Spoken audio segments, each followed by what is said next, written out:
पिछले एपिसोड में हमने देखा था कि कैसे जियांग हान क्लाउड ड्रीम पवेलियन का डिसेबल बनने के लिए रजिस्ट्रेशन के लिए जाता है, पर वहाँ के एल्डर उसे मना कर देते हैं। साथ ही उसे रोकने के लिए हान लिंग और उसका कजिन ब्रदर जियांग पेंग भी वहाँ आ जाता है, जो रूल्स का हवाला देकर उसे जान से मनवाने की तैयारी कर रहे थे, काफी पावरफुल डिसेबल्स के साथ फाइट करवा के। पर हमारा हीरो तो बड़े आराम से उन लोगों को हरा देता है। साथ ही उसने मार कर तो जियांग पेंग की हालत खराब कर दी थी, जो की कुछ ज्यादा ही बीच में आ रहा था। अब पवेलियन का डिसेबल बनने के बाद जब वो वापस गिलगॉड पवेलियन में जाता है तो वहाँ जाओई ये जानकर काफी ज्यादा खुश होती है और उसे बिना कुछ बताए अपने साथ ले जाने लगती है। इस एपिसोड की स्टार्टिंग में हमें दो डिसेबल को देखते हैं जो कि जंगल के बीच में एक ऑल्टर प्लेस पर पहुंचते हैं। शायद उन्हें किसी तरीके का कोई मिशन मिला था। लड़की तो काफी ज्यादा डरते हुए कहती है कि एक बार ये मिशन कंप्लीट हो जाए, मुझ पर कोई बुरी मुसीबत ना आए, तो फिर मैं भगवान जी आपको बहुत सारा प्रेशर चढ़ाऊंगी। वहीं दूसरी तरफ वो लड़का अपने पास से एक कार्ड निकालता है और उस कार्ड को उस अरीना के ऊपर थ्रो कर उसमें अपनी एनर्जी ट्रांसफर करनी शुरू कर देता है। और जैसे ही उस लड़के ने अपने प्रोसेस को स्टार्ट कर दिया था, वो लड़की भी उसे ज्वाइन करते हुए अपनी स्पिरिचुअल पावर उस कार्ड में ट्रांसफर करने लगती है। देखते ही देखते उस ऑल्टर के पिलर में से तेज एनर्जी रिलीज होनी शुरू हो चुकी थी, जो काफी ज्यादा डेमोनिक लग रही थी। जब ये एनर्जी पूरे प्लेस को घेर लेती है तो वहाँ पर एक डीमन अपीयर हो जाता है, जो बहुत ज्यादा खतरनाक लग रहा था। और इसके बाद तो हमें सिर्फ उन दोनों की चीखें ही सुनाई देती है। इसी के नेक्स्ट सीन में हम जाओ यी को देखते हैं, जो कि जाओ बाई पर बैठकर जियांग हान के साथ उसी तरफ आगे बढ़ते हुए कह रही थी कि मेरी गैर मौजूदगी में उन दोनों को मिशन पर भेज दिया गया। अगर उनके साथ कुछ हो गया या उन्हें किसी भी तरीके की कोई चोट पहुंची ना, तो फिर मैं उस फॉरेन अफेयर हॉल के बुड्ढे को बिल्कुल नहीं छोड़ने वाली। उसकी तो ऐसी खबर लूंगी ना, याद रखेगा। इसके बाद तो वो जियांग हान से कहती है कि जियांग हान, इस जंगल में आगे काफी खतरनाक डीमंस आने वाले हैं, तो अगर तुम किसी डीमन को डिफीट ना कर पाओ तो पीछे हट जाना। यहाँ पर थर्ड लेवल से भी ज्यादा ऊपर के खतरनाक डीमंस मौजूद है। अब वो काफी ज्यादा सीरियस थी और आगे बढ़ते बढ़ते अचानक से जियाओ भाई को रुकने को कहती है। उसका पैर तो ब्रेक लगा देता है। जियांग हान को लग रहा था कि पता नहीं किस तरफ से कौन सी मुसीबत आ रही है, जो इस तरीके का अचानक सडन रिएक्शन देखने को मिला। पर हमारी प्यारी सी जाओ यी तो कहती है कि मैं तो रास्ता भूल ही गई, लगता है इसे रास्ता भूलने की बीमारी है। अब इसी के बाद हमें एक दूसरे बंदे को दिखाते हैं जिसका नाम शान लियांग था। ये गॉड स्लिंग स्क्वाड से बिलोंग करता है। ये बंदा अपनी स्पिरिचुअल एनर्जी का यूज करके वहाँ पर काफी सारे बीस्ट को जान से मारने की कोशिश कर रहा था। इन बीस्ट का झुंड उस पर भारी पड़ने वाला था कि वो अपने पास से एग्जॉस्ट चार्म निकालता है और काफी स्वैग के साथ उन्हें थ्रो करते हुए इन बीस्ट को निपटाना शुरू कर देता है। काफी देर तक मल्टीपल चार्म्स का यूज करते हुए अपनी स्पिरिचुअल पावर को साइड में रखकर ये उन्हीं से फाइट कर रहा था। ये बहुत स्वैग में ये यूज करते करते ये भूल जाता है कि इसके पास लिमिटेड है। वो तो हैरान रह गया था और इसके बाद पतली गली से वापस भागने की कोशिश करने लगता है, क्योंकि इसे डर लग रहा था कि ये अपनी एबिलिटीज से इन सारे बीस्ट को नहीं हरा पाएगा और ये बीस्ट उसका पीछा करने लगते हैं। बेचारा यही सोच रहा था कि एग्जॉस्ट चार्म्स कहाँ चले गए। एक कल्टीवेटर होने के बावजूद भी अब वो अपनी जान बचा के भागते हुए दूसरों से हेल्प की भीख मांगने लगता है कि कोई तो आ जाओ जान बचाने के लिए। तभी वहाँ उसी के स्क्वाड के दो और मेंबर्स की एंट्री हो जाती है, जिसमें से फीमेल का नाम की शुए था और लड़के का नाम न्यूमेंग। और वो दोनों ही अपनी पावर का यूज करके उन बीस्ट को फ्रीज कर देते हैं और दूसरा वाला मुक्का मार के शटर कर देता है, जिससे देखते देखते वो सारे के सारे बीस्ट एक बार में ही खत्म हो जाते हैं। ये बंदा अपने दोनों टीम के मेंबर्स को देखकर काफी ज्यादा खुश होते हुए उनकी तारीफ करके कहता है कि तुम दोनों पहले की तरह ही अमेजिंग हो, क्या काम किया है, मजा आ गया। उसके दोनों पार्टनर जंगल के और अंदर एंटर होना चाहते थे, पर ये देखकर वो उन्हें रोकते हुए कहता है कि नहीं, हमें ज्यादा अंदर नहीं जाना चाहिए। एल्डर ने हमें बाहर की जगह को क्लीन करने के लिए कहा है, मतलब बाहर के डीमंस को मारने के लिए कहा है। मुझे तो लगता है कि ये पिग्स किसी बड़े मॉन्स्टर से डरकर भाग रहे होंगे। अगर हम अंदर गए तो हमारा सामना उससे हो जाएगा। पर उसके टीममेट्स को देखकर लग रहा था कि वो इस बात से बिल्कुल नहीं डरते, वो तो उसका सामना करने के लिए आगे बढ़ रहे थे। वहीं दूसरी तरफ हम जाओ यी और जियांग हान को देखते हैं। वो दोनों भी बीस्ट से फाइट करते हुए इस बात का पता लगा चुके थे कि कुछ तो ऐसा है जंगल के अंदर जो कि इन छोटे जानवरों को जंगल से बाहर आने के लिए मजबूर कर रहा है। अगर अंदर जाने पर उन्हें कुछ खतरा दिखा तो वो वहाँ से उस चीज को पूरी तरह से डिस्ट्रॉय कर देंगे। ये चीज हमारे जियांग हान को भी बिल्कुल ठीक लगती है, तो वो दोनों जियाओ पाई पर बैठकर वहाँ से रवाना हो जाते हैं। जहाँ जंगल के और डीप में जाता देखकर टियानियो बाहर आकर जियांग हान से कहती है कि एक बात बताओ, अगर तुम इन छोटे मोटे बीस्ट को मारने में अपना टाइम वेस्ट करोगे तो फिर मेरे ब्लड डीमन को कैसे मारोगे? मुझे उनका ब्लड चाहिए। टियानियो को तो जल्द से जल्द उन बीस्ट के ब्लड को कलेक्ट करके अपनी फिजिकल बॉडी को वापस हासिल करना है। तभी उन्हें आसमान में जंगल के बीचों बीच से फ्लेयर गन चलाने की आवाज आती है और वो उस फायरवर्क को देखकर समझ जाते हैं कि पक्का कोई मुसीबत में होगा। अब तो जाओ यी अपनी स्पीड को और ज्यादा बढ़ा देती है कि पता नहीं वो बंदा कब मारा जाए। वहीं दूसरी तरफ दिखाते हैं कि ये काम और किसी का नहीं बल्कि शान लिंग का है, जो कि बीस्ट से डरकर पेड़ के ऊपर चढ़कर बैठा था। तो कहता है कि अब देखता हूँ तुम्हें कौन बचाता है। उसी ने अपनी जान बचाने के लिए इस फ्लेयर गन को शूट किया था। वहीं जिस बीस्ट को वो धमकी दे रहा था ना कि आजा आजा, पेड़ के ऊपर कैसे चढ़ेगा, वो बीस्ट गुर्राते हुए उसके पास पहुंच जाता है और उसकी धमकी को सीरियसली लेते हुए उस पेड़ को गिराने लग जाता है। अब ये देखकर तो बेचारी की जान निकलने वाली थी। वो अपने टीममेट्स को कह रहा था कि कुछ तो करो वरना ये मुझे अपना खाना बना लेगा। वहीं उसके टीममेट्स की शुए और न्यूमेंग दोनों मिलकर स्ट्रेटेजी बनाने लगते हैं। की शुए कहती है कि मैं जाकर सबसे पहले अटैक करती हूँ और तुम पीछे से हमला करना। और फिर वो काफी स्वैग में वहाँ पहुँचती है, अपने पावर का यूज करके उस बीस्ट को फ्रीज कर देती है, जो कि लियांग का पीछा छोड़कर उस पर हमला करने ही वाला था। उस बीच के फ्रीज होने के बाद शे मैंग से कहती है हमला करने के लिए और वो अपनी फायर पावर का यूज करके एक जबरदस्त पंच थ्रो कर देता है जिससे उस बीच के टुकड़े टुकड़े हो जाते हैं और लियांग उस बीच को मरा हुआ देखकर खुश होते हुए उस बीच के टुकड़े काउंट करने लग जाता है। सारे टुकड़े काउंट करने के बाद कहता है कि पक्का अब तो ये मर ही गया होगा, इतने टुकड़े होने के बाद थोड़ी ना कोई जिंदा रह सकता है। पर तभी देखते ही देखते वो बीच फिर से चिपकना शुरू हो चुका था। हमें लग रहा था कि अब तक जियांग बेवकूफी कर रहा हूँ टुकड़ों को इनके, पर अब पता लग रहा है कि ये बीस्ट रीजनरेट हो सकता है। जैसे ही वो बीस्ट दोबारा से रीजनरेट हो चुका था वैसे ही लियांग डर के मारे वापस से पेड़ के ऊपर चढ़ जाता है, पर इस बार तो शी उस पेड़ को ही काट देती है। उसकी तो डर के मारे हालत खराब हो गई थी, पर मैंग उस पेड़ को उखाड़ता है और वहाँ से दौड़ना शुरू कर देता है। वो लोग उसे लेकर भाग रहे थे। वो तो कहता है कि मैंग अगर तुम ना होते तो मैं तो मारा जा चुका होता, तुम मेरे गॉड हो। वही दिखाते हैं कि वो बीस्ट जो कि काफी भद्दा लग रहा था वो किसी बंदर की तरह तेजी से उछलते हुए उनके पीछे आ रहा था। लियांग तो उस पेड़ से लटक कर उसके मुंह में जाने ही वाला था कि वो मैंग से कहता है कि अपनी स्पीड को बढ़ाओ वरना तो मैं आज इसका डिनर बन जाऊंगा। आगे दौड़ते दौड़ते उन लोगों का रास्ता खत्म हो चुका था। ये देखकर तो उसकी हालत खराब हो जाती है कि क्या अब हम मरने वाले हैं, ये तो डेड एंड आ गया। उस बीच को पास आता देखकर लियांग तो पत्थर के पीछे छुप जाता है। ये बंदा सबसे बड़ा नौटंकी है। वहीं इधर दूसरी तरफ कीशुए और मैंग को भी समझ नहीं आ रहा था कि अब उस फीस्ट को कैसे रास्ते से हटाए। पहाड़ की चोटी से ज़ियाओ भाई के साथ हमारी ज़ाओ ये और जियांग हान भी उन लोगों को इस हालत में देख चुके थे। हमें पता लगता है कि ये तीनों किल गॉड स्क्वाड यानी कि गॉड स्लिंग स्वॉर्ड दोनों सेम नाम है। तो ज़ाओ ये अपने जिन टीममेट्स को ढूंढने के लिए यहाँ आई है वो यही तीनों है। वो बीच तो इन तीनों के काफी पास पहुंच गया था इन पर हमला करने के लिए, और उससे पहले कि अटैक कर पाता तभी हमारा जियांग हान आगे आकर एक लात मारकर उन्हें खुद से दूर फेंक देता है। जियांग हान के एक को खाकर वो बीस्ट काफी दूर उड़ता उड़ता पहुंच चुका था। अपने सामने जियांग हान को देखकर वो तीनों हैरान थे क्योंकि वो तो उसे जानते नहीं थे ना। वहीं अपने सामने उस डीमन बीस्ट को देखने के बाद टियान यू काफी ज्यादा एक्साइटेड और खुश लग रही थी। वो तो कहती है कि ये 3rd लेवल का ट्रांसफॉर्मर बीस्ट है। मैंने तुम्हें जो 27 मॉन्स्टर की लिस्ट पकड़ाई थी ना उसमें ये 26 रैंक पर आता है। मुझे इसका ब्लड चाहिए। इसलिए वो जियांग हान को ऑर्डर देते हुए कहती है कि जियांग हान जाओ और जाकर इसका ब्लड मुझे ला कर दो। जियांग हान अभी भी कंफ्यूज था कि अगर ये बीस्ट कॉलरॉन से बिलोंग करता है जो कि ना तो हेवन में है और ना ही अर्थ में, तो फिर ये यहाँ पर कैसे आ गया। टियान यू बताती है क्योंकि ये बीस्ट कॉलरॉन से भाग चुके थे। ये 3 रैम्स को पार करते हुए इस रियल वर्ल्ड में आ चुके हैं और तुम्हें इसे मारकर मुझे इसका ब्लड देना है, जल्दी करो। वैसे इसमें कोई ज्यादा हैरानी वाली बात नहीं है क्योंकि इस तरीके की बीस्ट भागते रहते हैं। ये नीचे से 2nd रैंक पर आती है, इसलिए जल्दी करो, बहुत ज्यादा खतरनाक है। और वैसे भी तुम्हारे पास इसे मारने की बहुत अच्छी अपॉर्चुनिटी है। अगर इसे गवाया तो फिर पता नहीं कब ये बीस्ट तुम्हारे हाथ लगे। टियान यू की बातों के ही बीच में वो बीस्ट उसके काफी पास पहुंच चुका था। जियांग हान तो फिर से एक लात मारकर उस बीस्ट को हवा में उड़ा देता है और इस बार ज़ियाओ बाई ने आकर उसे एक जोरदार बाइट दे दी थी। अब शेर के मुंह के जबड़े से खाया हुआ एक अटैक उसे अधमरा कर देता है और तभी वहाँ पर ज़ाओ ये की एंट्री होती है जो अपने पावरफुल हैमर से मारकर बेचारे का सर ही फोड़ देती है। अब उस बीस्ट की हालत पंचर हो चुकी थी और अपनी स्वैग एंट्री को दिखाते हुए ज़ाओ ये अपने टीममेट्स को बोल देती है कि वो लोग सेफ है। वही लियांग तो अपने बॉस को देखकर खुश था। वो कहता है कि बॉस अच्छा वो आप यहाँ आ गई। तभी वो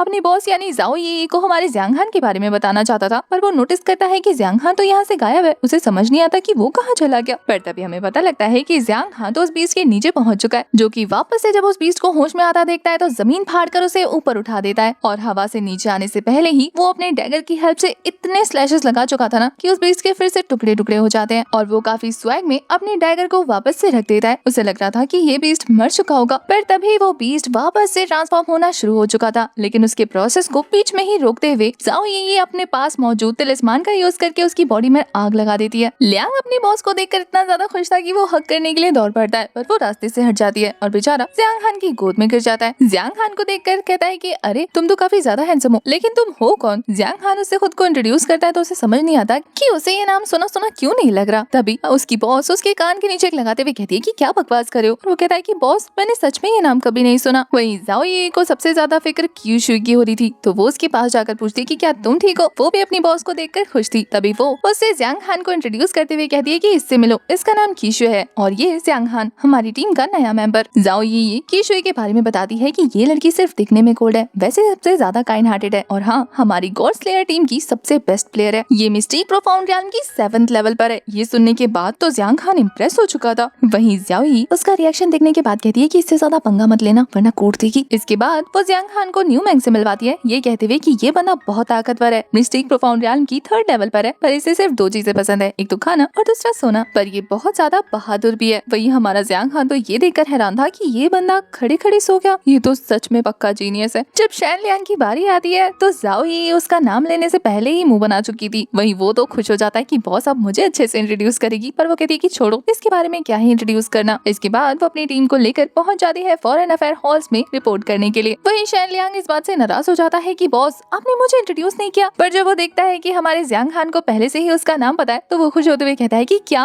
बॉस मुझे इतना स्पेशल समझती है कि तुम्हें सबसे पहले मेरा नाम बताया। वो तो खुश हो गया था। वहीं जियांग हान याद करता है कि कैसे उसे शैन लियांग का नाम पता चला। असल में पवेलियन के अंदर एंटर होने के बाद जो बदमाशी उसकी आंखों के सामने हुई पड़ी थी, उसे देखने के बाद उसने सबसे पहले शैन लियांग का नाम चिल्लाया था। तो वो समझ जाता है कि बचा हुआ बंदा वही होगा। वो तो जियांग हान को अपना भाई बनाते हुए कहता है कि आज के बाद से तुम्हें किसी भी चीज की कोई जरूरत हो ना, मैं हमेशा तुम्हारे साथ हूँ, बिंदास मुझसे बोलना। वहीं ज़ाओ यी को दिखाते हैं जो कि आगे बढ़ते हुए इसी मैटर के बारे में सोच रही थी कि ये बीस्ट अचानक से कैसे अपीयर हो गया, जबकि 5 सालों पहले इस बीस्ट को 7 स्टार फॉर्मेशन का यूज करके सील कर दिया गया था। और इसके बावजूद भी मास्टर लिन हर साल रीइंफोर्समेंट सील का यूज करते हैं इसको और ज्यादा मजबूत करने के लिए। अगर लॉजिक के हिसाब से देखा जाए तो फिर इस बीस्ट का इस तरीके से छूटकर बाहर निकलना नामुमकिन है। इसका मतलब ये है कि किसी ने 7 स्टार फॉर्मेशन को ब्रेक करके इस बीस्ट को बाहर निकाला है। इस थ्योरी को सुनने के बाद ज़ाओ यी के साथ की शुए को भी यही पॉसिबिलिटी नजर आती है और अब वो सोच रहे थे कि क्यों ना इस बारे में जाकर मास्टर लिन को रिपोर्ट की जाए। वहीं वो लोग जंगल से निकल चुके थे और दूसरी तरफ हमें दिखाते हैं कि उस बीस्ट के मरने के बाद उसका जो थोड़ा सा ब्लड रह गया था वो फिर से रीइंकार्नेट होना शुरू हो चुका था और अब उसकी सारी ब्लड कलेक्ट होते ही एक छोटा सा पिगी सामने आ जाता है। ये बहुत ही क्यूट क्रिएचर लग रहा था। शायद जलाने की वजह से इसकी सारी बॉडी डिस्ट्रॉय हो गई है और अब इसे दोबारा से खुद को रिबिल्ड करना पड़ रहा है, इसी वजह से इसका फॉर्म थोड़ा सा छोटा है।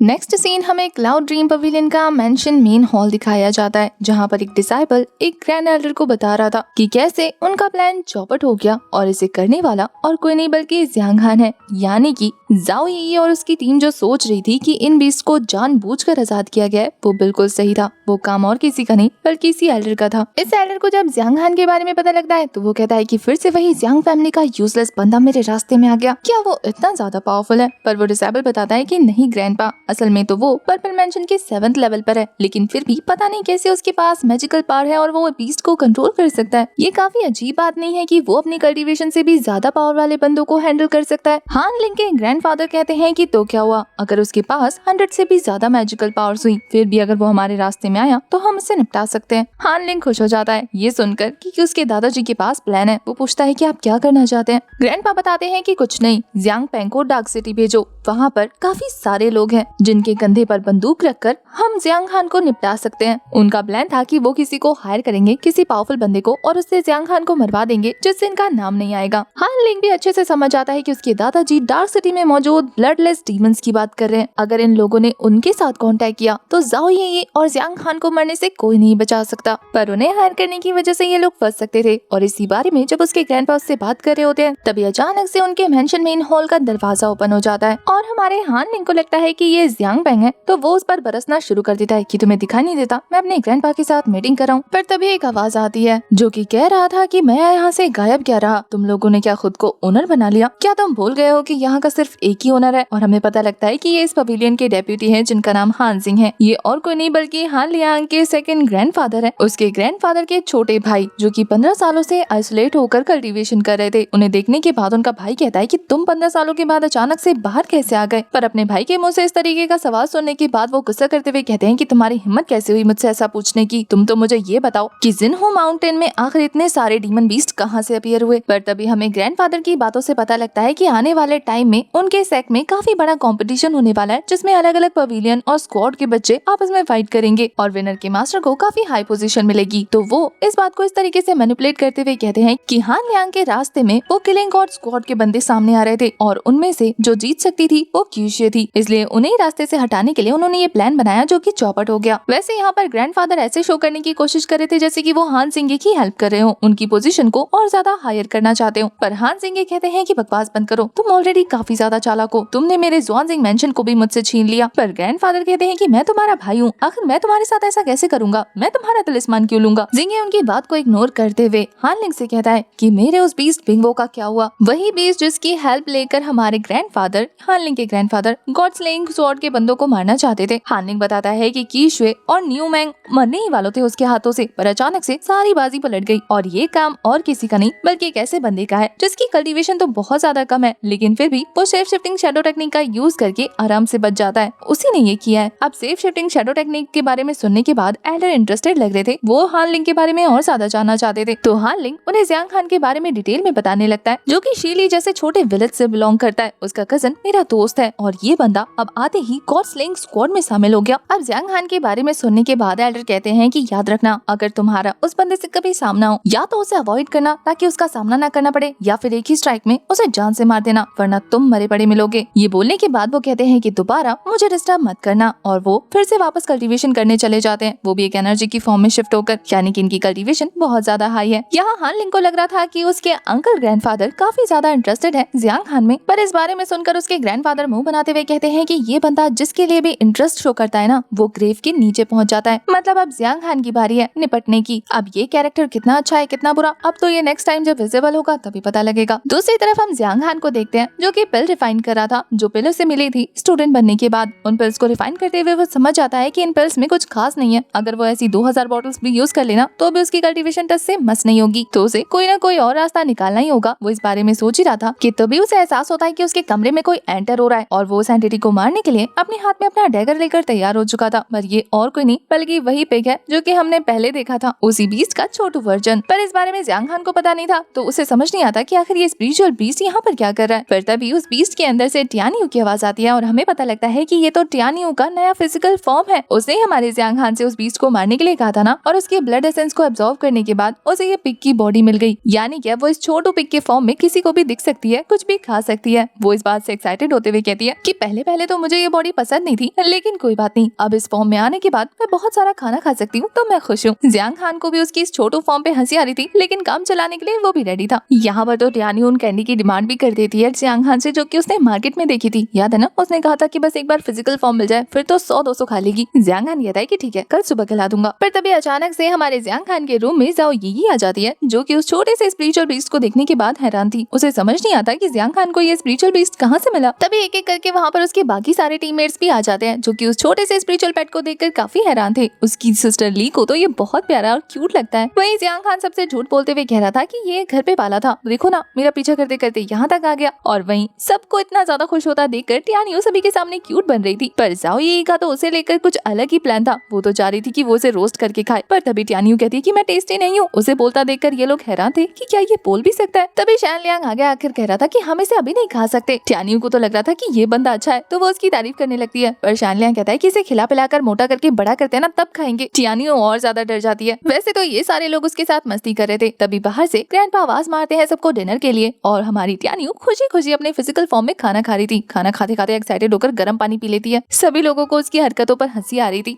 यहाँ पर अभी पार्टी चल रही है, और ये पार्टी जियांग हान को उनकी टीम को ज्वाइन करने की वजह से हो रही है। जाओ यी उसे कांग्रेचुलेट करते हुए कहती है कि मेरे पास कमाल की टीम है, और रहा सवाल उस लियान फेंग का, तो उसके पास बेशक से ज्यादा आर्मी हो, लेकिन क्वालिटी में हमारे सोल्जर्स ज्यादा भारी पड़ेंगे। हमें बस अपना बेस्ट देना है, और उसके बाद 3 वेन्स मार्शल आर्ट कंपटीशन में हमारी टीम ही जीतेगी। इसके बाद वो सभी लोग चीयर करते हुए टीम की जय जयकार करने लगते हैं, और आपस में काफी मस्ती करते हैं। यहाँ पर ली की बहुत अच्छे से देखभाल हो रही थी। गॉड स्लेइंग स्क्वाड के सभी मेंबर्स उसे अपनी छोटी सिस्टर की तरह ही ट्रीट कर रहे थे और पैम्पर कर रहे थे। ये देखकर तो हमारे जियांग हान को बहुत अच्छा लग रहा था, क्योंकि जब से उसने अपना घर छोड़ा है तब से उसकी छोटी सिस्टर एक बार भी बुली नहीं हुई है और परेशान नहीं हुई है। वो बहुत खुश है। तभी जियांग हान को अचानक से अपने आसपास खतरा महसूस होता है, और वही सेम फीलिंग हमारी कीशुए को भी आती है, जो कि अपनी स्वॉर्ड को समन करते हुए आसपास की सारी जगह फ्रीज कर चुकी थी, जिससे वो अटैक डिस्ट्रॉय हो जाता है। और यहाँ सभी लोग परेशान हो जाते हैं कि अचानक से उनकी इस खुशी भरे मोमेंट को कौन नजर लगाने आ गया। चारों तरफ से उन्हें वेपन्स ने घेर लिया था, और ये देखने के बाद लियांग अपने पास मौजूद एक तलिस्मान का यूज करके आसपास बैरियर बना देता है, सो ज्यादा देर तक होल्ड नहीं कर पाता। उन वेपन के लगातार हिट की वजह से वो बैरियर चकनाचूर हो जाता है। जाओ ये भी फाइट के लिए तैयार हो चुकी थी अपने हैमर को समन करने के बाद। तभी पीछे से एक स्वॉर्ड उसके पीछे अपीयर होता है, और यह अटैक उस पर होने ही वाला था कि उससे पहले ही हमारा जियांग हान बीच में आकर उस अटैक को काउंटर कर चुका था। उस मास्कमैन को देखने के बाद ये सभी लोग उससे सवाल करते हैं कि आखिर वो कौन है और यहाँ किस लिए आया है उन पर अटैक करने के लिए। पर वो बंदा इसका जवाब नहीं देता, रहता देन अपनी पावर शो करने लगता है। उसकी कल्टीवेशन इन लोगों से बहुत ज्यादा हाई थी। अपनी कल्टीवेशन शो करने के बाद उस बंदे ने स्वैग के साथ जमीन में अपनी स्वॉर्ड धंसा दी, जिससे इन सभी के पाँव के नीचे एक फॉर्मेशन अपीयर हो जाता है, और वो सभी लोग स्पिरिचुअल चेन से ट्रैप हो जाते हैं। उनमें से कोई भी वहाँ से हिल भी नहीं पा रहा था, लेकिन हमारा जियांग हान उस फॉर्मेशन के एक्टिवेट होने से पहले ही वहाँ से स्किप कर चुका था। ये देखकर वो मास्कमैन रूफ पर चढ़ जाता है और चारों तरफ हमारे जियांग हान को ढूंढ रहा था। इस मास्कमैन के इस फॉर्मेशन का नाम सेकेंडरी स्पिरिट बीस्ट फॉर्मेशन था। वो कहता है कि इसमें से निकल पाना इम्पॉसिबल है, तो आखिर वो बंदा यहाँ से भागकर गया कहाँ। पर तभी हमारा हीरो उसके पीछे से अपीयर होते हुए उसे डरा कर कहता है कि तो फिर मैं बाहर क्या कर रहा हूँ, अगर इम्पॉसिबल है तो। जियांग हान ने उस बंदे पर अटैक करके उसे इंजर्ड कर दिया था। ये देखने के बाद वो कहता है कि आज तो तेरी डेथ सेरेमनी होगी। पर जियांग हान काफी काफी ज्यादा स्वैग के साथ उसके अटैक को डॉज करते हुए कहता है कि देख लेते हैं बच्चे, आखिर हम दोनों में से किसकी कब्र खुदती है और उस पर फूल चढ़ते हैं। फाइट करते करते वो दोनों रूफ से नीचे आ चुके थे और नीचे आने के बाद वो मास्कमैन अपनी स्वॉर्ड हासिल करते ही उसे जियांग हान के पेट के अंदर घुसा देता है। उसके सभी टीममेट्स डर गए थे ये सोचकर कि उन्होंने अपने टीममेट्स को खो दिया। वह इस मास्कमैन को भी लग रहा था कि मैंने तो सोचा कि तू कोई तोप होगा, पर तू तो एक नंबर का फुस्सी निकला। पर तभी उस मास्कमैन की चीखें निकल जाती है क्योंकि हमारे जियांग हान ने उस पर पीछे से हमला कर दिया था। जियांग हान उसके पीछे से निकलते हुए कहता है कि तुम लोग हमेशा जीत की खुशी पहले क्यों मनाने लगते हो। उसके स्ट्राइक की वजह से उस बंदे का खेल खत्म हो जाता है और उसके टीममेट आजाद हो जाते हैं जो कि उसकी पावर और इम्प्रेसिव टेक्निक्स देखकर बहुत खुश थे। तभी जियांग हान के पूछने पर कि क्या वो सभी लोग ठीक है, ली बताती है कि नहीं, लियांग गायब है। जाओ ये तो लियांग की हरकतों से परेशान आ चुकी थी। वो अपनी पावर का यूज करके उसे पेड़ से नीचे गिरा देती है जो कि सबसे पहले जाकर पेड़ के ऊपर छुप गया था। जाओ ये कि उसे खींचकर बाहर निकालने पर वो सबके सामने एम्बैरेस हो चुका था और जाओ ये उसे अपना हैमर दिखाकर डराने लगती है कि उसने सबको परेशान कर दिया। टियान यू तो उसकी बेइज्जती करते हुए कहती है कि ये कितना डरपोक है, मुझे उम्मीद नहीं थी कि ये स्वॉर्ड कोर्ट सेट का डिसाइपल होने के बावजूद भी इस तरीके से बिहेव करेगा। पर लियांग की सबके सामने बेइज्जती हो रही थी, इसलिए वो खुद को संभालते हुए कहता है कि मैं डर की थोड़ी ना भागा था, वो तो असल में ये वाला बंदा कुछ ज्यादा ही पावरफुल था, वरना तो मैं इसे हरा देता और मैं आप लोगों के बीच में नहीं आना चाहता था ना, वरना ये मुझे होस्टेस बना के आप लोगों को डराता, इसलिए मैं वहाँ से हट गया था। इधर जाओ ये उस बंदे का मास्क हटाती है। मास्क हटाते ही वो सभी लोग देखकर उस बंदे को शॉक रह गए थे क्योंकि ये ब्लडलेस डीमन है। ये वही डीमन है जिसके बारे में हान लियांगफेंग और उसके दादाजी बात कर रहे थे। उन्होंने इस बंदे को हायर किया था इन लोगों को मारने के लिए, पर ये बंदा जब इन्हें निपटाने आया तो खुद ही निपट गया। उस बंदे को देखते ही हमारा जियांग हान भी समझ चुका था कि इन ब्लडलेस डीमन को अगर कोई सुपारी देता है तभी वो लोगों को मारने के लिए आते हैं, वरना तो ये अपने काम से काम रखने वालों में से है। हालांकि ये बंदा मिस्टिक प्रोफाउंड रियल्म की पीक पर था और ये सुनकर जाओ ये काफी ज्यादा सीरियस हो जाती है। शायद उसे पता था कि ये काम किसका है। अब वो इस मैटर में क्या करेगी ये तो हमें नेक्स्ट एपिसोड में पता लगेगा। किसी के साथ हमारा ये वाला एपिसोड हो जाता है खत्म। नेक्स्ट एपिसोड के लिए भर भर के कमेंट आना चाहिए ताकि कल आ जाए। तब तक के लिए bye bye, tata, take care.